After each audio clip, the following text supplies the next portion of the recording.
I'm Kat, an independent midwife from Wales. Welcome to the Mother of All podcasts, where nothing is off the table of discussion. If it leaks, cries, swears, screams, goes up, but doesn't stay up, we're talking about it. It's time to get raw and real. Your no BS guide to pregnancy, preconception, birth, adolescence, wet dreams, wet in the bed, coming home pissed. Who knows? Whatever. We're just going to talk about it. Life in parenting doesn't come with a manual. Well, not a decent one anyway. So let's just create a podcast. Welcome to the Mother of All podcasts. I don't even know where that come from. Oh, that's good. That's good. That's not even in it. That's good. Right. So, Yes. introduce yourself first. This is a tricky one. How do I introduce myself? Well, your name would be I'm fucking Ellena. good. I'm Ellena. I've been a midwife for, 20-something odd years. Didn't train in Wales. Went away to London to train, East London. Absolutely loved it. Your the training? experience was amazing. My training I love my It was training. the hardest 3 years. Hardest. I moved from a tiny little village in South Wales where there wasn't anyone other than a white person, fairly middle class, to East London. Cowbridge, right? Oh no, Wick, Oh. tiny little place called Wick. Oh, God. And then went to East London where Anne chucked into the culture of the NHS, and I absolutely lived and breathed it. I loved it. Just the mixture of people and their beliefs and their spiritualisms and their... Why the fuck did you come back to Wales to be a midwife well, I met a Welsh then? bloke, didn't I? And then Oh, I yeah, came shit, back. I forgot about that. Yes. That's We won't go another into that. podcast, No, we won't go into that. I forget that we've got this history. I know. That we know all this stuff. This could be dangerous. I worked as a midwife in Wales for some time. I started in UHW, had some, quite challenging times there, but also really quite cool, brilliant times with a bunch of amazing group of midwives that were all fairly newly qualified. Brill. So the skill mix was there-ish. Yeah. And then I went to, where I met you, to that place, to Caerphilly Miners, and was able to really practice midwifery. Proper midwifery. Yeah, as it was really supposed to, as it in my head was supposed to be practiced. And, challenges came there as well. But it was a different kind of thing. Yeah. But then I met you, and I met loads of other wonderful students, but you obviously stuck out, because you do. You do stick out. And then, from that, my life just kind of veered into different ways, and eventually I got into education. I did a master's in law, and I got into education, and don't know how that happened, but it did. Fundamentally, it was an amazing experience, and I'm so glad I've done it. So glad I've done it. The doors it opened for me was amazing. What, going into education? Yeah, absolutely. Yeah. My experience now is so broad that I'm really, really lucky to have taken that opportunity. See, But I've made it work for me. yeah, that's what I was... It's Yeah, I've because made you, it it's work because for me. you haven't just followed, you're not really No. a sheep. No, I never have been really. No. So I met Eleanor. She was my mentor when I was a student. You know how long ago that was? I can't 17 actually years believe it. ago. I can't actually believe that. And neither of us look a day older than the way... no that grey in last my 17, no. Look at us with our red hairs and our purple hairs. I know. Well, mine's horrendous at the moment. Yeah, she was my mentor in a freestanding birth centre. And when I started training there, I knew that I would either work in a freestanding birth centre forever or actually be what I am now, an independent midwife. It was true midwifery, very hands-off, which is what it should be. Something that sticks to mind, and I've got to bring it up, is we were on a night shift. Were we? I can't. Yeah. Oh, gosh. And you had just had a guts full, as I think any decent midwife does. You get to a point where you're like, I can't work in this system anymore. And I was like, well, hand your fucking notice in then. And you did. God, I know. I know. I shit myself. I think I come back on placement and you were like, yeah, Kat, I'm done. I'm going. Yeah. And I was like, good for you. There was a backstory to that. Yeah. And the backstory to that was I couldn't move anywhere in that role, and I No. felt like I was ready to take on more responsibility. But it was incredibly I don't really know how to just say it. Yeah, well, Very it's hierarchical. It was very who you knew, not what you did. And I had to wait for them all to retire Yes. to get anywhere, and that was the issue. They were all in their 50s, Yeah. 50s-ish, and that's fine. But it was very much, you have to wait your turn. And It was really, really challenging. And I thought, well, I'm ready. I'm ready to move on. Yeah. I've got I'm not bad at this. No, really good, very passionate. So it reminds me a lot of me when I left the NHS. Yeah. Really good, very passionate, Yeah. very woman-centred. Yeah. Not going to behave in their eyes because you're there for the woman. So I feel like, as scary as it was, you made the right choice, because I don't think you ever would have felt fulfilled. No, there. You can't, and you just can't. I do think sometimes, if you've got that side to you, it's very difficult to move up the ranks. Yeah. Because the system isn't made for that. The system doesn't reflect particularly a woman-centred approach, and what we are with hospital, aren't we, rather than with women, and it's just incredibly difficult. I mean, some might argue that I didn't have those opportunities because I wasn't ready for those opportunities. That's okay, fine. though. That's fine for them to argue that. But there was no opportunity. There was no future there. And I just think when you said that to me, I thought, no, you're right. There's more to this. Totally more to it. And I think we're seeing it more and more. I meet newly qualified students in my role, and newly qualified midwives and students in my role, and they're so jaded. And I look at them and I was like, if you don't leave now, you're gonna leave angry. Which is the place that I left in. I'm not now, but I was at the time. But I don't ever regret leaving. Like exactly what you said before we started, so I am going to post it. It's taken you down other avenues that you never would have been able to go into. No, and I think, my expertise now is so varied, and I'm so lucky, but I've made those things happen for myself in lots of ways. One of the kind of defining people that we worked with was Grace Thomas. Now, Grace Thomas for me was quite very influential in a really positive way for me. Oh, she was always amazing. She was always massively respectful. You always felt that you were valued and listened to. But when I said to her, like, I think I want to go and do a master's, what should I do? Her advice was it was unbelievable. She said, just don't do anything related to midwifery. Don't do anything related to midwifery. And I thought, well, I've seen this thing that I really want to do, and there's this medical law stuff. What do you think? And I was so passionate at that time about how punitive kind of, things went wrong and there was adverse outcomes. And that's what set me down that path, was that I'd had an experience where there had been an adverse outcome. And it literally is just such a horrible experience to go through. It rocks your world. And unreal. And not taken away from families at all. Mistakes will be made. And unfortunately, we're human. We're human beings. Human errors, human factors. Nobody goes into... Yeah. Unless you're a psychopath. No one goes into a caring role not to care. No. But when the system is so broken and it doesn't care about its staff, it then reflects on how the staff care about the women. Yeah. And shit happens. It's horrendous. And I don't know anyone who's gone through an adverse outcome who hasn't been affected by it in any way. Decades of trying to process those things. And that's what really set me down that route of doing medical law, because I thought, I want to be the person that advocates for the midwife that's going through these things. And there just wasn't there wasn't anything there. Yeah. It was really hard, but I did it and I loved it, and that's kind of what set me down the next route of other things, working with human rights charities. And yes, it is about the woman, 100%. It's about rights-based, values-based care. But it's how we as midwives can be really empowered to say, actually...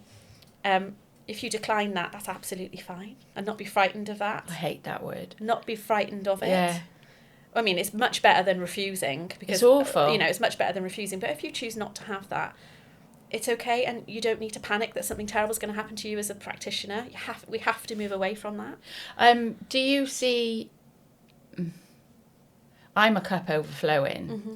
I know I'm in a bad mood today, but in general, I'm a cup, I've got to find joy, because I'm not a nice person if I'm not in joy. No, you need your cup filled, don't you? Yeah, and I am, but... That's just not specific to you. Yeah, no, I think, everyone. Yes, it is. But sadly, I don't see a way forward where... I mean, you hit the nail on the head when it's like, pinky promise you won't use the word aloud to your students that you were teaching. The minute they're in the system, it's all defensive practice. And I was never a defensive practitioner, which is why I didn't fit in. There's not many of us. unfortunately, who are willing to write on a piece of paper that's kept for 25 years that someone could sue you for, that's willing to write, discussed risks with parents. They choose not to do this. It's always they've declined, and you get them to sign. It's appalling. And to me, that's abuse. It's an abuse of trust to that person that you're looking after, because you have the power in your hands to make them feel like what they're doing is safe or not. And if they are aware of all the risks, see, I'm getting passionate now and I'll probably start crying. No. If they're aware of all the risks and the choice, and no parent is going to go into a birth wanting their baby to die. No husband is going to be in agreement with his wife. No birth partner is going to say, yeah, you do you, but I don't agree with it. They want a safe outcome and a positive outcome. And I just don't see many midwives that are willing to take that risk in the system of actually saying, yeah, I'll support your wishes to have a VBAC at home. Yeah, and I think it's really challenging, isn't it? I think that the system is so broken that midwives are not supported in an appropriate way. I think in some ways it's getting a little bit better, dare I say this. In some ways I do think it's getting better in some areas. Sometimes that can be off the back of major investigations. And it's really sad that it comes to that's when we start having to think, well, actually, the investigation, what's coming out of the investigation is that women aren't being listened to. But also what's coming out of those investigations is the ridiculously toxic culture that midwives are working in. It's awful. So they cannot possibly, in my opinion, it's incredibly difficult for them to be able to care in a way in which they want to and deliver that care in the way in which they want to when they are not being cared for and valued themselves. And I know we talked about that at the beginning. But it is one thing very much leads on to the next. You do have to be, I think there's a certain type of person that can push back against that. It's very hard. You come up against so much. And we're not robots. It's very difficult then to sit with that discomfort. It's really hard. And I think, there's still a massive hierarchy. There's still a lot of people in leadership that don't think that way. They're the ones that don't. It's very difficult. And whilst you've still got that kind of thought process in those areas of leadership, and that's not true for everywhere at all, I will say that. It's not true for everywhere. Whilst you've still got that kind of NHS frame, mindset, there's not going to be much change. It really does have to come within. It has to come within that person. It does. They have to lead that way and lead and show that this is safe and this is a great way to work. Come on. See, I've never actually spoke about this in a public forum, and this is wild because we were going to talk about breastfeeding. Oh, we'll carry on. We can talk about breastfeeding too. But we're not now. I Whistleblue. That's what I did. I left the NHS 3 years ago after going through a huge grievance, bullied by my manager from when I think back, probably from the first day I had my job. Just silly. She didn't like me. That was it in a nutshell. But I'd never had any complaints from women and their families. Every single way possible that I could be. I'll even use the word tortured in work because emotionally that's what it felt like. That's what it became. And it was a cost of my own emotion and my love for midwifery. So it was either just like sucking it up, which you know me well, I can't. Being really, really miserable, ill, or hating my job. And all of that come into equation. And I went off on the sick. And I did the whole mediation thing, which was absolute bollocks because the mediator was horrendous and should have just called it off halfway through because I couldn't even speak. I mean, I threw up in a bin. It was that bad. And then I thought, I'll go back and I'll give it time so I know that I can tick the list off and done everything that they've said. They absolutely promised me the world. They said I wouldn't have to work under her again. And that didn't last long. At all. I remember writing an email to the head of midwifery asking for support, like saying, I stuck to my word, I've come back, I've tried to do this, blah, blah, blah. This isn't happening in the birth centre. I don't like how, it was something to do with a birth plan for a couple, and I didn't agree with what the birth plan was. The couple wanted to do one thing and blah, blah, blah. And they redirected me back to the manager that I put a grievance in on. And I was like, I'm done. And I sit here now wishing, because I tried to take it further. And any midwife that does, and oh my God, hats off to them. I wish I did now. Are fantastic.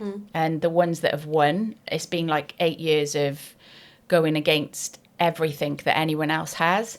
But I tried, and even friends who I worked with for years wouldn't come forward and say, "Oh, yeah, that happened to me." Well, what does that say to you?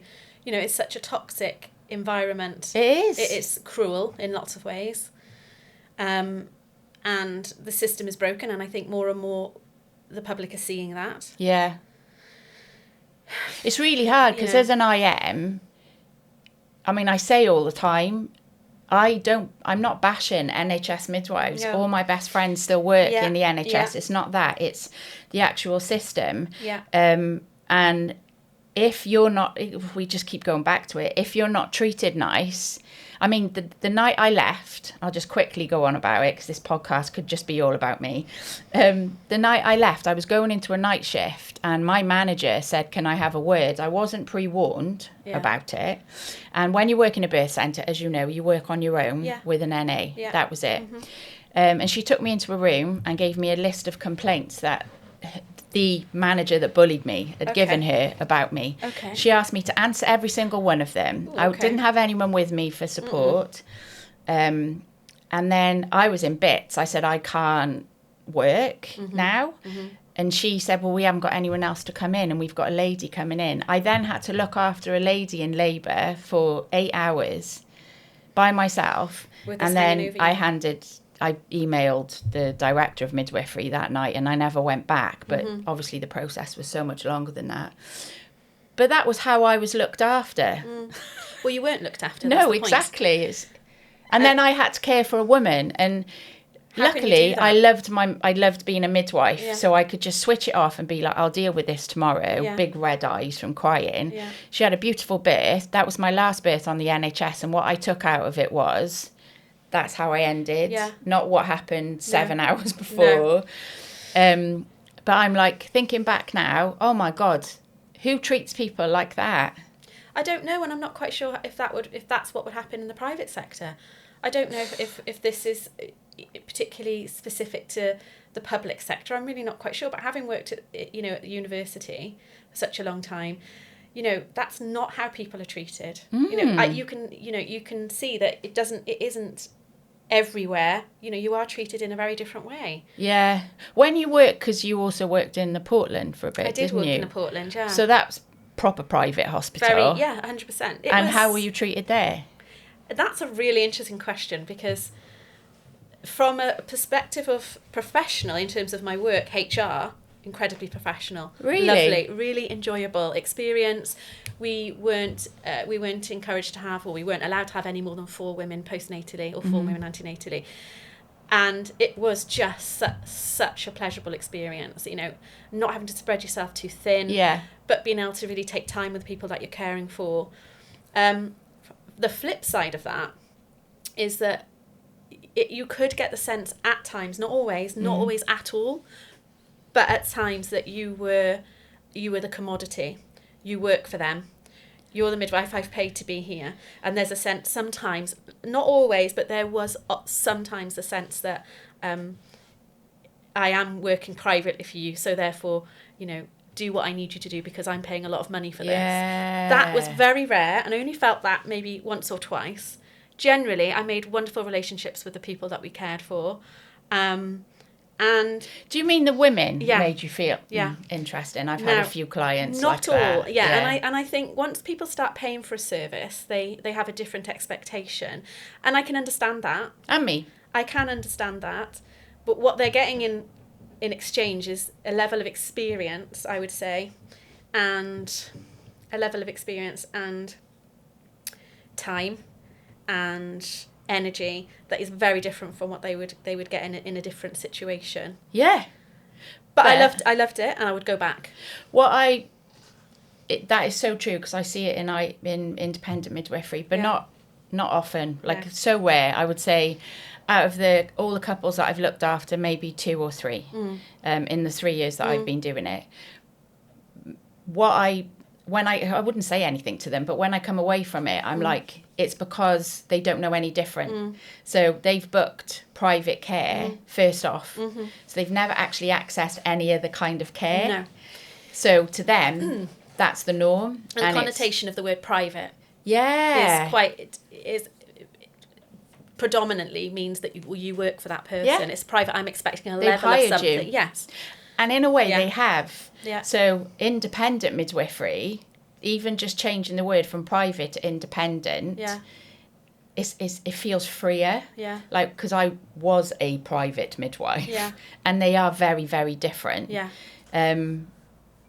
Is it all going down the same road? I feel it is, but that's another podcast. It's very hard, isn't it? It's really hard. Yeah. I think independent midwifery years ago was known as like the rogue. 100%. Yeah, which is what I always thought it was. Is it? Not sure. I'm not sure the tides aren't turning, but I don't know if that's because I know you. Possibly. And before you went into IM, I didn't know any independent midwives. Yeah. And so now because I do, I wonder if this is the tide that's turning. And, you know, I often do think about you. I really, really do, in terms of what you do and your work. Rachel Reid, I follow Rachel Reid, and I love to read her stuff. Becky Reid is another one. When we listen to Becky Reid, but the amount of times she was nodding in so much agreement with you when you were doing your speak during that day, refreshing. and I thought, but what that says to me is that you're aligned. Yeah. That you're not someone that sits on the outskirts. You're aligned with someone who absolutely believes in what you're saying, can see it, and understands your philosophy, because it's valid. You need to know that's valid. It is valid. And do you know what was really sad about that day is I had loads of students follow me. Yeah. Not one reached out to ask questions. And I'm like, if that was me, well, it was me when I was a student. You'd drank. Have sucked it up. Oh my God, I would have like just been like, I want to live with you for a week. Yeah. They had an opportunity to come and work with me. Yeah. Don't ask me, I don't get it.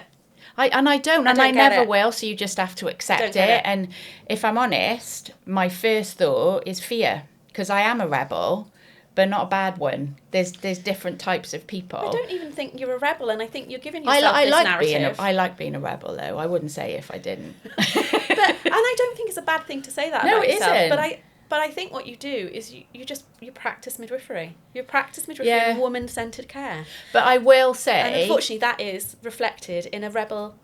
A connotation of being a rebel, where you work outside of the system. Well, okay, then I do. Yeah, thanks. I'm glad. I'll take that. Do you want my crown? We'll share it. Yeah, you know, birthing outside the guidance. Well... Oh, fuck off. I hate that phrase. You know, that phrase, what are we... Well, in fact, you know... It's actually what you're doing is you're birthing outside the system. Yes, you're not birthing out. You know, guidance is guidance. Nice guidance. They're not. They're nasty. Everyone fits one box. The nasty guidelines. It's never going to change. It's never going to change. It's never going to change. It's very it's still paternalistic. It's not going to change. And what they do try and say is you need to apply this in an individual manner. But the reality is midwives aren't supported to apply that in an individual manner. Again, it's a systematic thing. It's a systemic thing. It's nothing. It's so hard, because I really don't think you can place the blame at an individual midwife's door. No, a lot it's of not the time. Midwives. It's those bastards who are running the country that aren't running the country. The government doesn't give two hoots. No, they don't give a shit. And when I Whistleblue, I went directly to the CEO on my own. I was unhinged, but I'm so glad I did it. To the CEO of the trust, of the whole trust. I sat there for an hour, snot coming out of my nose, crying. He did fuck all. Yeah. And you're like, it takes a strong... I'm angry that I didn't take it even higher. Yeah. But when walls are put in place, and then you can... And everyone knew my story. So all the midwives that I work with, everyone knew my story. I was kind of a bit of a trailblazer. Why would anyone else take it any further once I, Kat, who like... will scream from the rooftops if I think something's morally wrong, didn't win. Why would anyone else? Why would students... That's exactly it, isn't it? Yeah, it's absolutely ridiculous. Yeah. And if you think, you know, when we met Becky Reid that day, it was really interesting to listen to her and to listen to the plight. I mean, it took her a decade, you know, more than was it a decade? Yeah. Around that, to clear her name. I know. Against a trust that wanted to tell her what she was doing was wrong.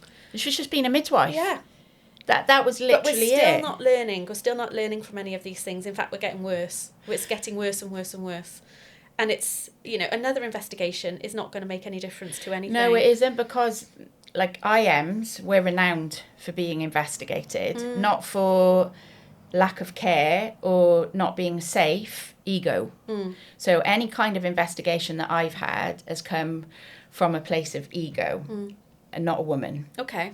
What do you mean? Explain that to me. So say, for example, you transfer in. Yeah. I spoke about this on that uni day. I very rarely transfer in. I think last year I didn't transfer anyone in. If I transfer a lady into hospital, you are literally, you're not approached with a door, you're approached with an ego. Yeah. And hand on heart, I would say 90% of the time, it's the midwife who you're handing over to. Yeah. They've just, and I'm the only IM in Wales. Yes. So they've just got this whole persona of, well, you're on my patch now, Liv. Yeah. Kind of, that's the only way I can describe it. So when territorial. Very territorial. When I first left the NHS and started down the road of doing what I'm doing now, I still had what I call the shield of the NHS. So I'm no longer working in the system, but the minute you walk through the doors, you are back there. And because I had so much PTSD from what happened to me, that took a lot. So you're transferring a woman in, number one, which you don't want to do anyway. The couple don't want to go in, but they understand they have to, because if I'm saying we should transfer in, we definitely need to, because I don't want to go in, and they don't want me there. So initially, when I first started, I would be very, very defensive. Like, well, no, they're my clients. This is what they want. Blah, blah, blah, blah, blah. That went down like a lead balloon, and they would take it out on the family. I seen it with my own eyes. It was awful. So then I reflected, and I'm like, well, it's my job to make friends. So then whenever I transferred in, I would literally become the nursing assistant. Do you want me to make a cuppa? This is their birth plan. I'm their advocate. If you've got any questions, ask me. Blah, blah, blah. I would make friends with that midwife, so much so that they would all take my phone number and ask me questions when on Instagram, whatever. And now I kind of do that. If I've got a lady, all my ladies are high risk. It's very rare that I get a midwifery led care. If they're happy to have shared care, I make that relationship very, very early on, even if I don't want to, because it's not about me, it's about the woman. But what's really sad is I'm just me. I'm on my own. That's a lot for one person to take on. They're a team. So you're entering into an environment where you know damn well they're all going to stick up for each other. If anything goes wrong, they're going to blame the one person that works on her own. Yeah. And I don't see that changing. And you could ask any IM. It's very rare that you get, it's very rare that you get a good experience. So much so that when I do, like there's an amazing consultant in the Heath I rave about all the time, Dr. Scar. I post it everywhere because I want it to be that way. It's not a me and them. No. It's not like me, my family and them. No. It's us. You have to work collaboratively. Yes. And whenever it's worked like that, I've got a lady who's going in for an elective C-section this morning, and it's worked so well. I told her that there's absolutely no way she's paying me £3,000 to walk her to theatre, because they won't let me in anyway. Yeah. Just because she feels like she's not going to be supported. So she booked me. I think she was 8 weeks pregnant. I contacted the NHS straight away, and I've been going to her appointments with her and helped her forge that relationship with them. Yeah. So she now feels confident. I could have made £3,000. Yeah. But I'm like, absolutely no. It's been an MDT. It's been... Yeah.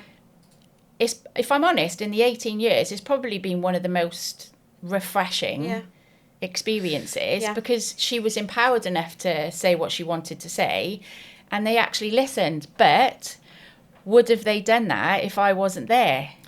It's very interesting, because I've got two sisters, and I've accompanied them to different things with their pregnancies and whatnot, and I do often wonder if I didn't go with them to certain things, whether or not they'd be able to advocate for themselves in one of them, for sure. Both of them are going to watch this now, or listen to this. They're very different women, mothers, and one of them is feisty. Yeah. She's feisty. She wants to ask those questions. She needs to know the answers. Love it. Yeah. My other sister, I'm not going to say what their names are, or they'll know who they are. But she is very laid back person. And I've felt in the past, can I come to that with you?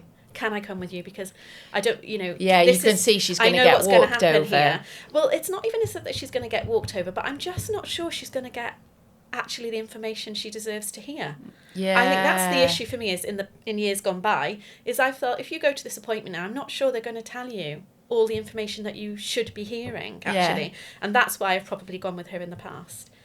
For instance, she's had 3 sections, and when it came to the 3rd birth, I did go with her because I wanted to make sure that they were saying you could go for a VBAC if you wanted to. Even if she didn't want to, give her the option. And she was keen for that. I hope she doesn't mind me saying these things in public, sorry.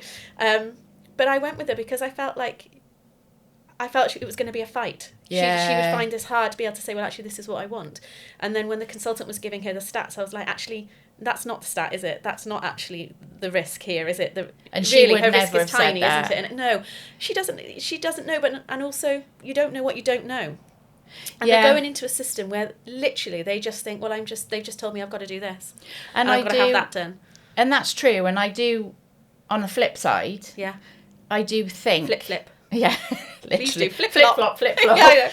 I do think that, and my clients, I tell them this, but when someone books an IM or a doula, they are research. There's no two ways about it. 100%. But there's so many women that aren't, and I'm like, at what point does the responsibility lie with you also? Absolutely. If you're entering a hospital or a birth centre, and you're like, I trust you, when it's everywhere on the news that they're so short-staffed and adverse outcomes are happening because of it, take it into your own hands. Educate your birth partner. There's so much free advice out there. Right. Cheap antenatal classes.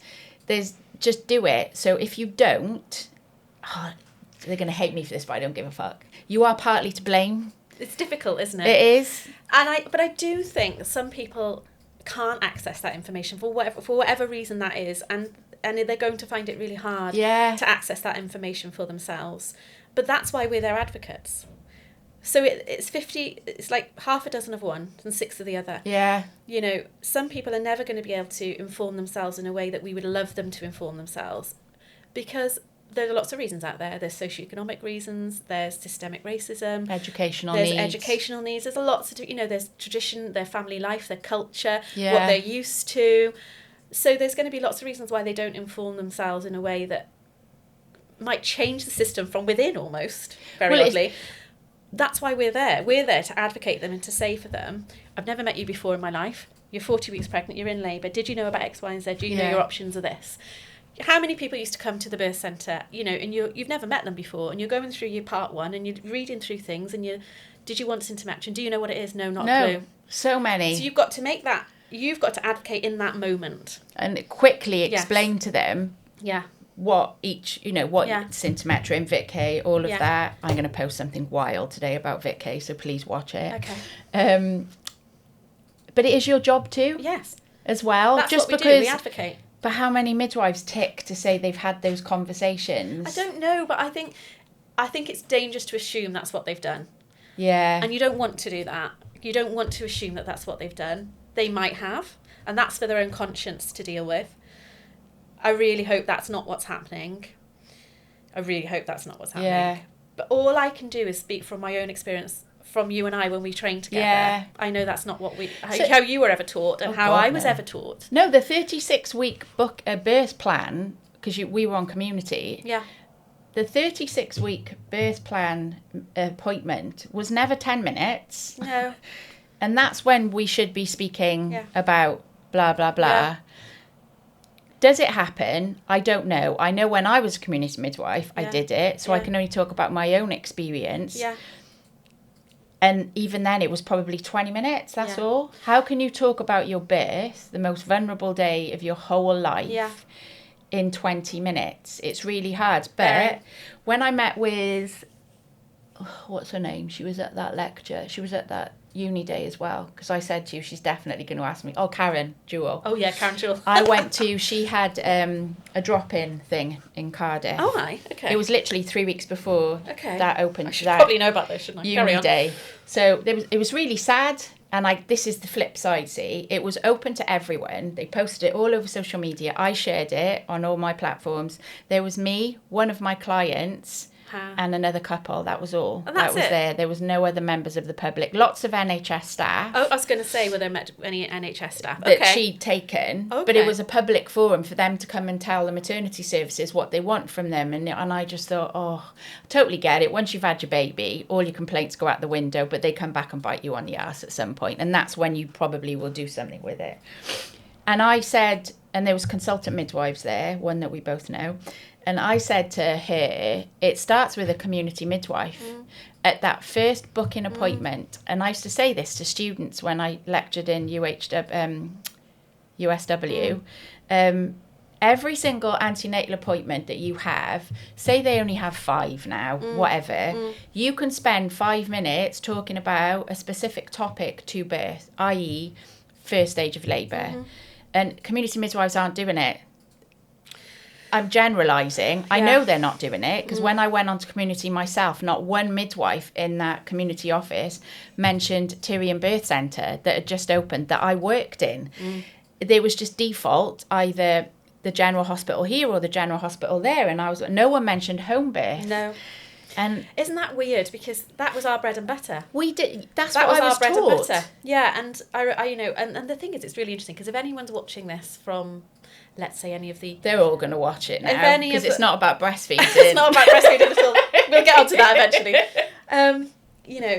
If I forgot what I was going to say now, but if anyone's watching that I've From like kind our of- day. No, not necessarily from our day. People now in UHW, Hywel Powys, all around the world, all around South Wales and Mid Wales and West Wales, if they're listening to this, the way to get people to come into your birth centres is to book those people Default. in the birth centre. And, I've recently had this conversation with one particular health board, and it was like, well, how are they going to improve people coming to their midwifery-led unit? Well, I could tell you. I've been there, I've done it. Yeah. But it is about bringing them into that space so they can see it and they can say, what is this? I mean, the amount of conversations that we'd have with couples and they'd come and they'd go, can I have my baby here? Oh, yeah, it's like a hotel. Can I have my baby here? Yeah. Yes, you can have your baby here. Well, what about visitors? Yeah, well, as many as you like can come. Whenever. What? And it was a revelation to them. And you got them at 8 weeks, at 10 weeks. And that gives them all that time to come and have their appointments there or see them at home. And what that's doing is constantly feeding into this, wow, I've got an option here.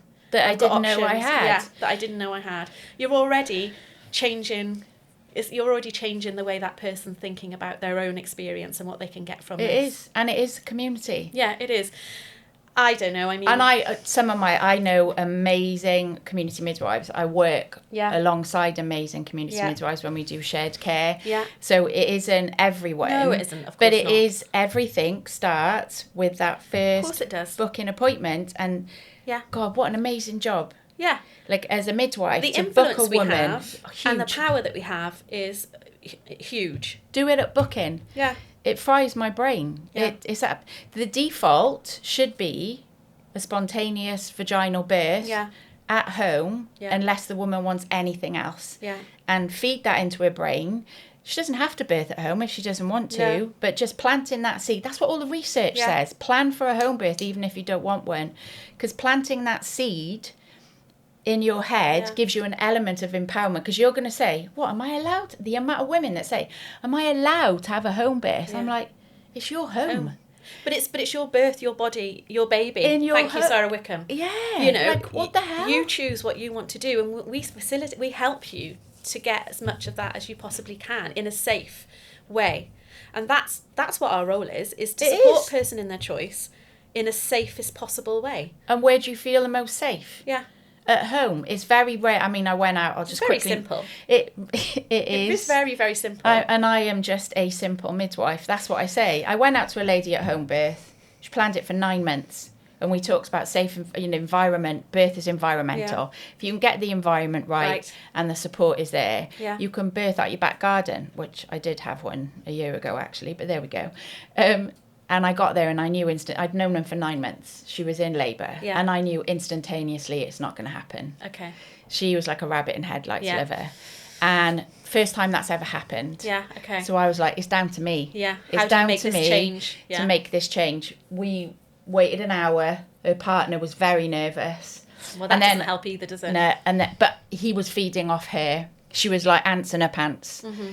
And I said to her, this isn't what you thought it was going to feel like. And she said no. And I said, have you got an element of fear? Are you thinking that you possibly... I've made the wrong choice. I've made the wrong choice. Yes. You're not going to achieve this at home. Yeah. And she just burst into tears. Yeah.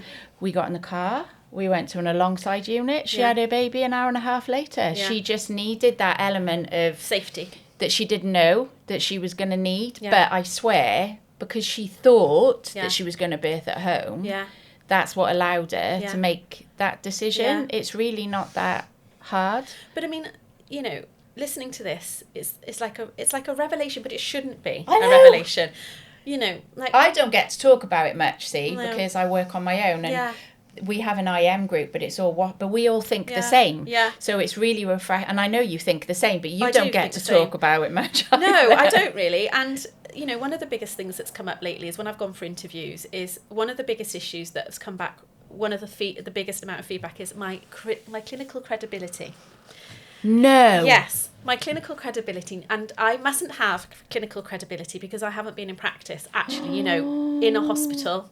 I'm assuming that's what they mean, in a hospital for the last 14 years. Despite the fact I've been training their midwives for the last 14 years, I must be clinically credible enough to be able to do that. But that's been overriding feedback. Is that how one of the things that comes up often? I'm so fucking angry. Is how one of the things that comes back is well, how do our staff have confidence in you if you've not been you haven't been recently in the clinical area? And I just don't know what to answer. You know, I don't know how to answer that. What I have said actually recently is, I don't really know how to say this to you. I have got clinical credibility. One of them said to me, how would you feel if the emergency buzzer went on the MLU? And you had to answer that buzzer. I said I wouldn't have a worry at all about answering the buzzer on an MLU at all. That's your bread and butter. But, you know, you come and do a bank shift with it. Come and get a bank contract with us. Come and do this with us. Come and do that. And I'm like, okay, if you think that's what's going to add value to my vast experience. Oh my God. And my areas of expertise that you could use and could really, really, really, really kind of benefit and complement what you're doing, then I'm at a loss. So the minute I move away from clinical practice, I'm no longer of any value whatsoever. And that's such a disheartening thing to hear. It's not just disheartening, it's bullshit, hard. Because you can remain on the register. I am on the register. Exactly. And so that's what I'm saying. The NMC count my teaching hours. They're contradicting. It's really hard. So we're answerable to the NMC. Yeah. And them saying that is contradictory. So difficult. I took a lady to a consultant midwife birth plan session. Yeah. Because she wanted to birth in hospital. She had a home birth anyway, but there we go. Smug. Yeah. And she asked the consultant midwife if I could be her midwife if we come into hospital. Lovely. I didn't know that she was going to ask that. Okay. So the consultant midwife was like, well, I said to her, I know we used to do it years ago. It's called practicing privileges. Yeah. But it's down to the individual, it's not health board, individual trust. Yeah. Because Karen Jewell got involved in the end. Okay. So this is what I said, though. I looked at the couple and I was like, if you birth on labour ward, I will relinquish being your midwife. Yeah. And they were like, why? And I said, I'm a midwife. Yeah. I can't remember the last time I looked after anyone with an epidural. No. Syntocin on. This is probably my clinical credibility right here. Gone. CTG. And I said, so I'm not the safest midwife for you. In that area. In that area. And on the flip side, a midwife who is shouldn't attend a home birth. Yeah. So my bread and butter is a home birth. And the consultant midwife said, yeah, that is true. That's why I do one shift a month. On labour ward to keep my skills up. This is the thing. And I said, one of the pillars of consultant midwifery is experience advanced clinical practice. Now, I'm terrible. I'm going to get myself into so much trouble. No, you're not. But how many consultant midwives are clinical on the face every day doing shifts? I don't know. I don't know the answer to that question. From my experience, I don't know one. So years ago, yes. Yeah, years ago, yes, I would say. But, you know, we've had these conversations when I worked at the birth centre, we'd have people come in, you know, seeing the consultant and come into birth with us, and we'd be like, they shouldn't be coming here. And that person said, they can come here. Well, we're the ones that are looking after them. And you think, oh, for goodness sake, get her in. It'll be fine. of course, I'm saying it'll be fine. Obviously, we're always risk assessing and we're making Of sure that course. the care is appropriate. Yeah, but that's why it will But- be fine. Yes, absolutely. We would move if we needed to. Yeah. And that's, it is really, really interesting. But it's really interesting. Someone said to me the other day, we're just moving into obstetric nursing. That's all that we're doing. We're moving into obstetric nursing. And new midwives are not really practicing midwifery. They're not practicing midwifery. They're obstetric nurses. We've got over a 50% section rate in the UK. I know, it's awful. And I'm going to start going down a different route now. I'm terrible at it. See, now we shouldn't start talking. We really shouldn't start talking. Oh, God. We have this kind of we have this group of people who say we push the normal kind of narrative too much. No, we don't. No. That's not what we do. That's not what we're doing. That's not what's happening. We're not pushing the normal narrative at the risk of someone's life. That's not what we're doing. No, it's not normal at all costs. No, it isn't normal at all costs. And I think what's happened is we've gone the other way. And it's really interesting. Someone was talking to me about this a couple of months ago. In fact, it was the students that brought it up with me, and it was really fascinating. And they were like, well, Elle, why are we saying that it's okay for people to have a section when it is like serious abdominal surgery, where nowhere else in the medical area would say, yeah, of course you can have an operation tomorrow at 11 a.m. Yeah, that's so without true. any discussion around it. Well, of course you can have a section. Of course you can have your leg chopped off if you want to. And I was like, well, I don't really know how to argue the point with you. When they first started bringing in maternal choice, section for maternal choice, they had to have a discussion with a consultant. Do you remember? Yes, of course. But then we've moved away from that because it's maternal choice. It's a difficult And there's a one. balance, isn't there? There's a balance between legal, a legal aspect of this, and an ethical, moral aspect of this, which is everyone has the right to whatever care they think they need. Having said that, and again, an anaesthetist brought this up with me, why are we allowing people to have sections just because they've asked for it? There is no other part of medicine that potentially we would do that for. I've never thought of it like that. And that's what they brought up with me. And I'm like, well, I'm not quite sure how to do this, because what are we going to do about this 50% section rate? What is the answer? The problem is, when you look at the stats, they could easily blame it on woman's choice. But there's the argument for that. There is, but were they fully informed? That's the good question. So there's a way of informing someone to make it fit your criteria in your box. And there's a way of, for example, my lady who's probably in theatre having an elective C-section now. I'm so wishing excited. Her well. How excited she's going to meet her baby. That's the thing, isn't it? They're going to meet their baby. Exactly. It's joyous. That wasn't handed to her on a plate, number one. Two, there were many discussions around whether it was right or wrong for her. Yeah. It was a 9-month process of, I'm 100% sure this is what I want. Yeah. It was a really positive build-up. All the appointments were within her favour, but she still had to have that appointment where it was like... It's actually discussed. It's on the table. It's discussed that, why don't you try for a VBAC? Because you have to have that. Yeah. Well, so, there's a balance, isn't there? There has to be a balance of information. To not do that is dangerous, and it's wrong. You have to have a conversation around what your options are and what do you think you might want to do. But how do we get the section rate down then? Don't go to hospital. But how do we not do that? I know, and that's wonderful.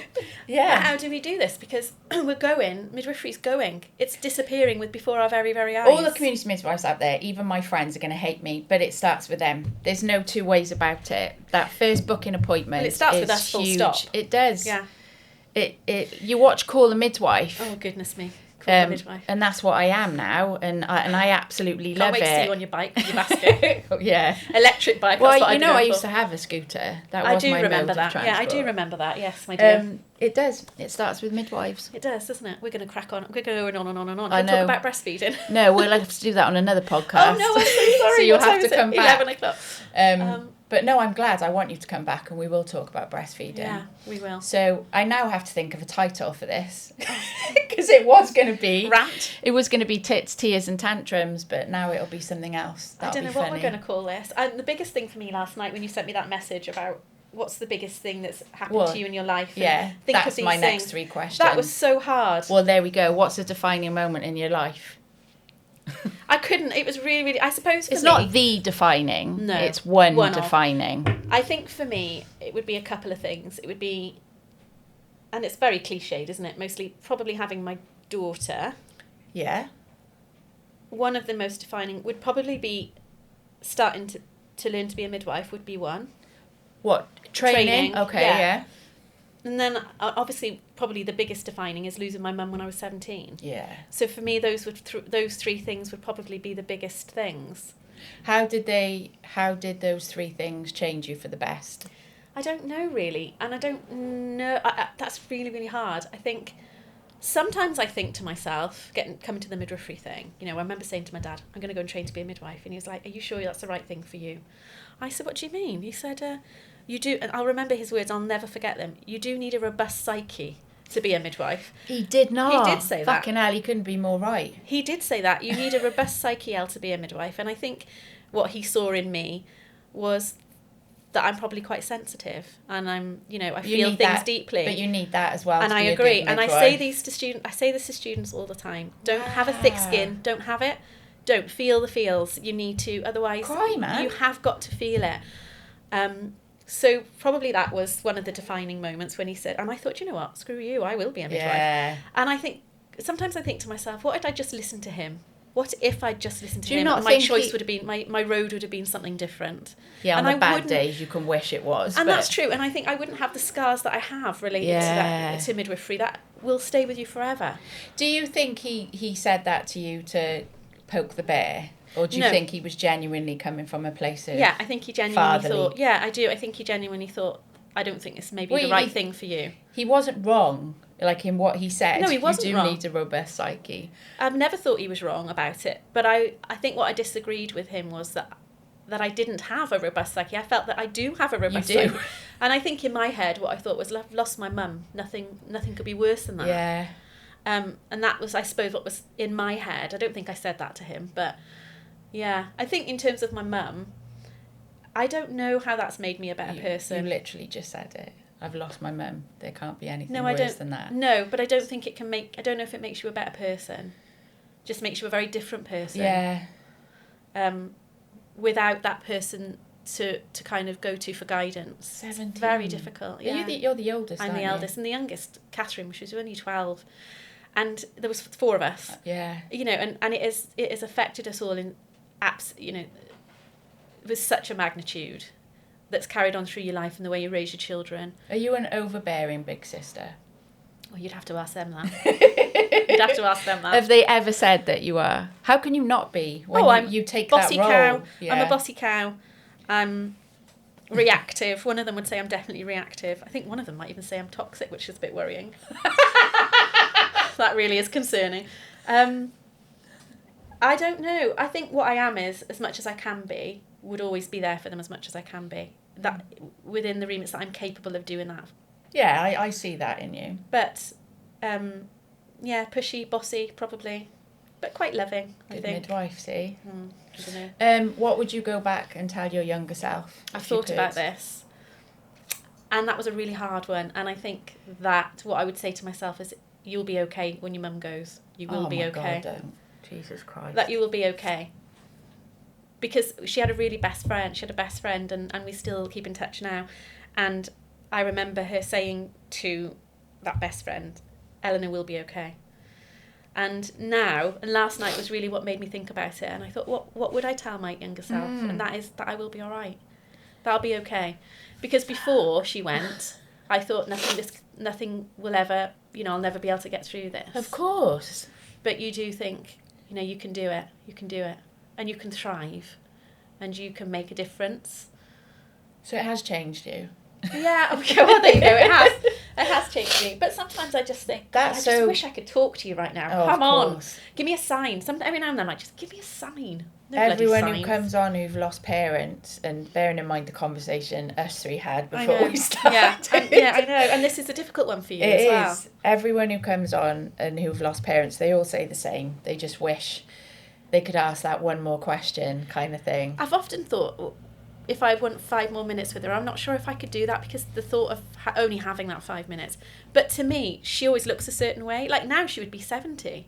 Do you I can't visualise what she would look like now never. at 7. Every no. now and then I think about it, but to me she'll always be the way she looked when Of she was course, 41. yeah. But I'm 46 now, and it's really odd that I should be older than my mum. Yeah. It's very, very strange. I think we're all finding that odd as we're growing older, because my youngest sister Catherine has just turned 40 last September, and it is a real headfuck actually. Having children as well. Yeah, when it you've is lost weird. a parent young. Yeah, and my daughter asks often about her, and has done since she was 3. Often asks about her. Do you miss your mum? Aww. Yeah, I do. Well, she's got a mum. Yeah. So for her, she would probably put her, in your shoes now. Yeah. Like, how would I feel if I lost my mum? Oh, and I think... And it's just you two, right? Yes, it is. And I think, and she carries that, I think, which really upsets me. It really does upset me, because I think I don't want you to be worried about this. You can't. But I can't control it. I watched a meme yesterday. I can't control it. I've just got to support her and Yeah. help her navigate that in a healthy, possible way as I can. Not a meme, it was a reel, and this is me. I'm Mama Bear. We do too much for our children. Yeah. We're not instilling anything in them other than their incapability. And I was like, fuck. I don't think you are. Come on, look at your No, children. they are very independent, but they know for a fact if any one of them rung me now, I'd go and kill someone for them. Well, her father always said that. Her father said, I will do jail time for this child. And I never disbelieved it could for be a anything. second. It could be them like being beeped at in a car or something. I'm just livid. Don't you dare beep that horn at my fucking child, even though she was on your side of the road. You're a lioness. You're the tigress, aren't you? That's the thing. They're part of you. It's horrible. I don't like it. But it's really hard to let go.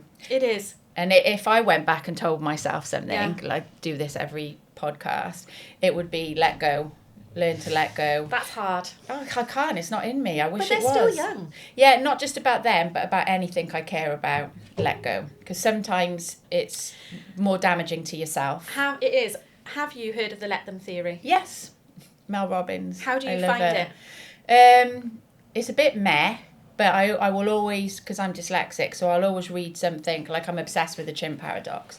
So I'll read something more, oh my God, I'd mention that every podcast as well. I'll always read something more than once. Yeah. So I'll have to read it a second time around. I agree with the majority of it, but not all of it, because I think it's easier said than done. I completely agree. That's where I'm at with it. And I had my very first tattoo this year, and it's a croissant. It's not a poo. Claude the croissant, when I was in Nice a few weeks ago, and I had a midlife crisis. He is a croissant, he's not a poo. And that's just brilliant. And what I would love is to have that let me tattooed, where I can see it all the time. I know. My daughter's got a croc.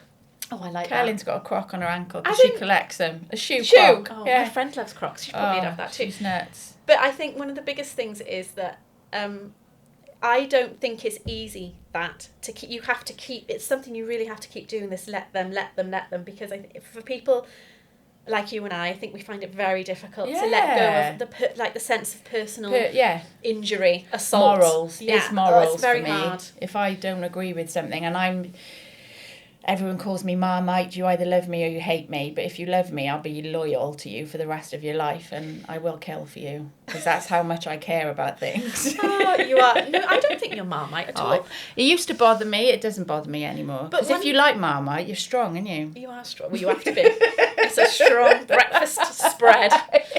I have to say this thing before we go, and I've often thought this about you, and we've reconnected recently, and it's been a very long time. And we've reconnected, and I feel like there's a reason for that. Always. But for me, when I met you as a student, obviously our experiences are very different because you were on a different journey and I was the midwife. But I always knew from the moment I met you, you were the midwife. That you were like it was like a piece of rock. It was in you.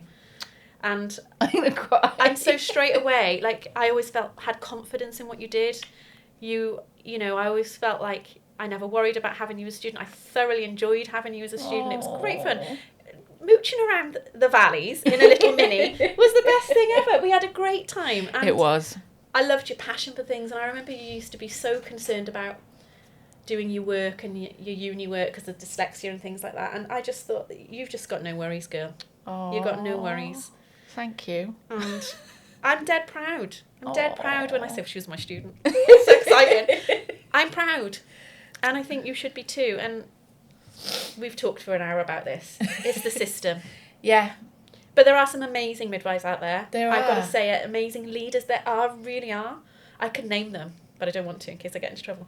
But amazing people that I would reach out to and look up to all the time. Yeah. In Wales. In the NHS now. Yeah. Me too. 100%. Me too, and I speak to them, and They're amazing. Well, I've mentioned one doctor, she's amazing, but even, I call them the suits. Yeah. I would reach out to them. Yeah. It's just sad that that's not available. And a lot of them are trying so hard to make the change. They really, really are. And do you know what's sad? Those are the ones that should be on the shop floor. They're trying to make the change. Yeah, I agree. I know. I've loved having you on. You've definitely got to I've come loved back. it. I'd love to. Yeah, you have to come back. Well, to last the night I was like, I'm so breastfeeding. nervous. And you're right. And now you don't want to go, do you? I do want to watch this. I'm never going to watch this myself, to be You honest. will.